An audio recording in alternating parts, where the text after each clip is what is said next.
হরে কৃষ্ণ, নমস্কার সবাইকে। এটা হলো জন্মাষ্টমীর দিনের ব্লগ। দেখো, জন্মাষ্টমীর দিন কিন্তু আমার ছুটি নেই। তো কি হয়েছে, রাত্রে তো প্রোগ্রাম, আর আমি তো মন্দিরে যাব, তো তোমাদেরকেও সঙ্গে নিয়ে যাব, সঙ্গে থাকো। এই তো বাড়িতে গিয়ে স্নান টান করে ভালো করে তিলক করে মা আমি দিদুন বেরিয়ে পড়েছি মন্দির যাওয়ার উদ্দেশ্যে। আর কথা বলতে বলতে এই দেখো মন্দিরে চলে এসেছি। আর সেখানে তখন আরতি সেবা হচ্ছিল। আর আরতির তাপ নেওয়ার সময় তোমাদের কথা মনে পড়লো, তাই নিজে নেওয়ার পরে তোমাদের জন্য নিয়ে নিলাম।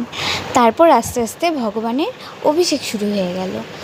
দুধ, মধু, ঘি যা যা দিয়ে ভগবানের অভিষেক হয় আর কি, আমি অত সব কিছু জানি না, তো যতটুকু পারলাম বলতে সব কিছু দিয়ে ভগবানের অভিষেক হচ্ছিল।